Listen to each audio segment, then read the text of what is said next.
Hello viewers, welcome to my channel. आज हम chapter 3 exercise 3.3 का क्वेश्चन 3 का पार्ट 3 सोल्व करेंगे। हमारा सवाल क्या है?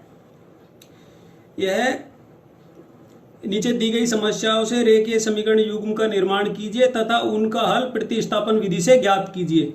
हमारा सवाल यह है पार्ट 3 का। The coach of a cricket team buy 7 bat and 6 ball for 3800 rupees. Letter C by 3 bat and 5 ball 1750 rupees. Find the cost of each bat and ball. अर्थात एक क्रिकेट टीम की कोच 7 बैट और 6 ball 3800 रुपए में खरीदती है। कुछ बाद में वही 3 बैट और 5 बॉल 1750 रुपए में खरीदती है। तो एक बैट और एक बॉल का कीमत ज्ञात कीजिए, यह हमारा सवाल है। चलिए शुरू करते हैं। सबसे पहले हम क्या मानेंगे? हमें एक बैट और एक बॉल की कीमत जो हमें ज्ञात करना होता है उसे ही अज्यूम करना होता है ऐसे क्वेश्चनों में।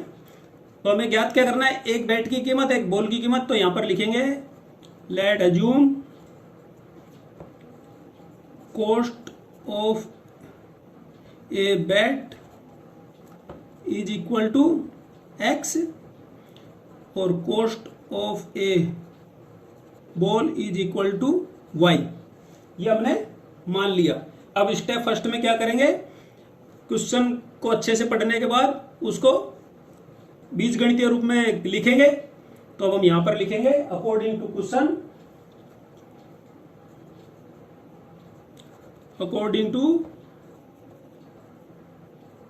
क्वेश्चन, पहली कंडीशन हमारी क्या है? कंडीशन फर्स्ट में क्या दिया हुआ है? 7 बैट का वैल्यू क्या होगा? हमने कीमत x मानी है तो 7x प्लस 6 बॉल का क्या हो जाएगा? 6y इक्वल टू, दोनों को मिलाकर कॉस्ट कितना है? 3800 रुपीज। ये हमारी इक्वेशन 1 बन गई। फिर कंडीशन सेकंड क्या दी हुई है क्वेश्चन में हमें कि बाद में 3 बैट की वैल्यू हो गई, कॉस्ट हो गई 3x और 5 बॉल की वैल्यू कॉस्ट हमारे पास हो गई 5y। दोनों की कुल मिला के कीमत हमारे पास कितनी है? 1750 रुपए, 1750 रुपीज। ये हमारी इक्वेशन 2 बन गई। अर्थात हमने स्टेप फर्स्ट प्रतिस्थापन विधि का सोल्व कर लिया, अर्थात बीजगणितीय रूप में लिख लिया क्वेश्चन को। इसके बाद हमें क्या करना है? स्टेप 2 में, जैसा कि आपको पता है, 1 वेरिएबल टर्म में किसी एक इक्वेशन को बनाना है। तो अब हम क्या करेंगे? इक्वेशन 2 को लेते हैं, यहां पे लिखते हैं फ्रॉम इक्वेशन 2। इक्वेशन 2 क्या हमारी? 3x plus 5y equal to 1750। तो इसमें x को एक तरफ रख लेंगे, 750 इधर को, और y को राइट साइड में ले जाएंगे तो -5y। ये हमारी 1 वेरिएबल टर्म में इक्वेशन बन जाएगी। इसे और सिंप्लीफाई करेंगे, x equal to 1750 minus 5y upon 3। ये हमारी इक्वेशन 1 वेरिएबल की बन गई। इसे हम इक्वेशन 3 मान लेते हैं। बराबर। ये स्टेप हमें लिखना नहीं है, जब सवाल सोल्व करेंगे तो ये स्टेप 1 स्टेप 2 ऐसे लिखने नहीं है। ये तो आपको समझाने के लिए मैं बता रहा हूं। स्टेप 3 में हमें क्या करना है? इसके मान को दूसरी इक्वेशन में पुट करना है। जैसे हमने इक्वेशन 2 को 1 वेरिएबल टर्म बनाया है तो इक्वेशन 1 में पुट करना है। तो अब हम यहां पर लिखेंगे substituting this value of x in equation 1। Equation 1 में x का मान प्रतिस्थापित करने पर 7, फिर x का मान हमारे पास था 1750 माइनस 5y अपॉन 3 बराबर। फिर 6y को 6y वैसे के वैसे लिख देंगे इक्वल टू 3800। ये आ गया। इसे और थोड़ा हम सिंप्लीफाई करेंगे। तो थोड़ा सिंप्लीफाई करने के लिए क्या करेंगे? 7 से मल्टीप्लाई करेंगे इसको, 1750 को 7 से मल्टीप्लाई करने पर हमारे पास आया 12,250। फिर 7 से 5 को मल्टीप्लाई किया तो 35। इसी प्रकार यहां तक आ गए हम, upon 3 plus 6y equal to 1800। This implies, अब इसमें हमें एलसीएम लेना पड़ेगा।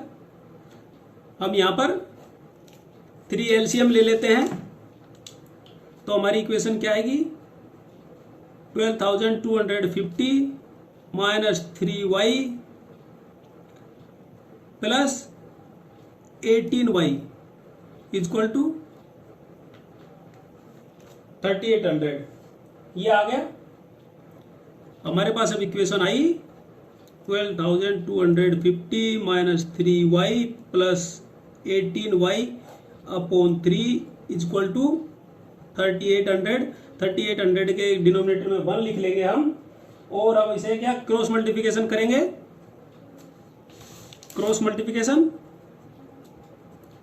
क्रॉस मल्टीप्लाई करने पर क्या आया हमारे पास, 3 से 3800 मल्टीप्लाई हो जाएगा तो हमारे पास आएगी 12,250 माइनस 3y।